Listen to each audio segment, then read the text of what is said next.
অদিতিস লাইফস্টাইলে তোমাদের সকলকে স্বাগত। আজ বুধবার সকাল সকালই ব্লগটা শুরু করলাম। আশা করি তোমরা সবাই ভালো আছো। ছেলে স্কুলের জন্য রেডি হয়েছে, ওকে নিয়ে রাস্তায় আসলাম গাড়ি ধরার জন্য। ওর গাড়িটা রাস্তাতেই, আমাদের বাড়ির সামনেই রাস্তাতে আসে।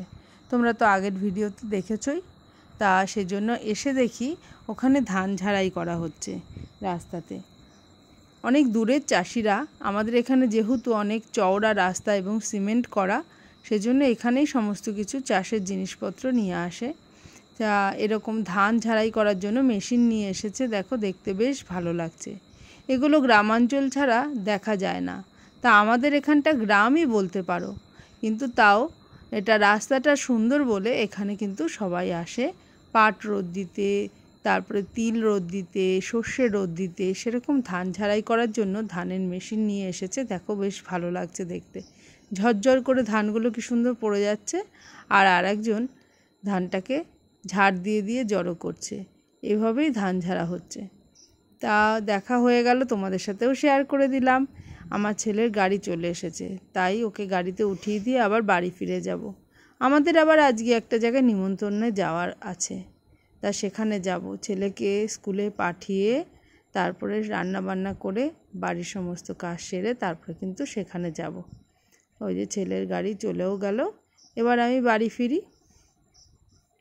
আমাদের এখানে রাস্তাটা কতটা সুন্দর বলো, কতটা চওড়া, ভীষণ ভালো লাগে। সকালবেলাটা বিশেষ করে রাস্তায় আসলে অনেক মনটা ভালো হয়ে যায়।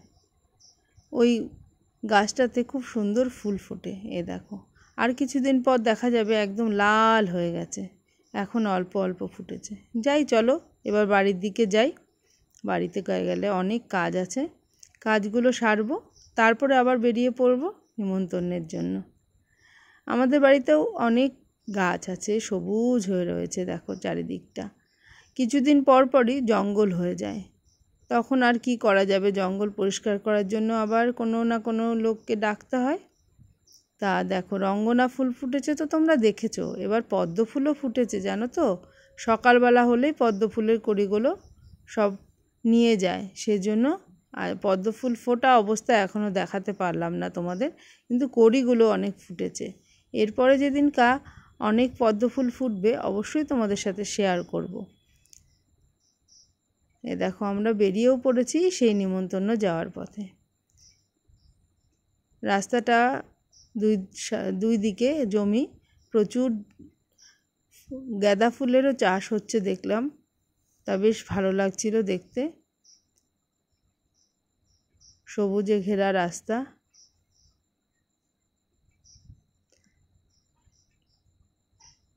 আর কিছু দূর গেলেই সেই বাড়িটা পড়বে যেখানে আমরা নিমন্ত্রণে যাব। এ দেখো, চলে এসেছি। এখানে কীর্তন হচ্ছে, আর কীর্তনের পরেই, এখানে তো বৈষ্ণব সেবা, তা কীর্তনের পরেই ওখানে ভোগ দেবে। সেখানে ভোগ নিয়ে আবার বাড়ি ফিরে আসবো আমরা। প্রচুর লোক, ওখানে প্রচুর মানুষ এসেছে। আমরা ভোগের জায়গায় চলেও আসলাম। দেখো, সবাই ভোগ নিতে বসে পড়েছে। আমরা পরের ব্যাচে বসবো। এই ব্যাচটা পুরো ভর্তি হয়ে গেছে, অনেক বড় প্যান্ডেল করেছে। তোমরা মায়াপুরে এসেছো কেউ? যারা তোমরা ইস্কনে এসেছো নিশ্চয়ই দেখেছো, এখানে কিন্তু ইস্কনের যারা সন্ন্যাসী তারাই কিন্তু এখানে রান্না টান্না করেছে এবং প্রসাদ বিতরণ করছে। একদম ইস্কনের মতনই মনে হচ্ছে যে আমরা বোধহয় ওখানেই এসেছি। এবার চলো বাড়ি ফিরে যাই। তাহলে এখানেই ব্লগটা আজকে শেষ করছি। তোমরা সবাই ভালো থেকো, ভালো রেখো সকলকে। আবার পরের ভিডিওতে দেখা হবে।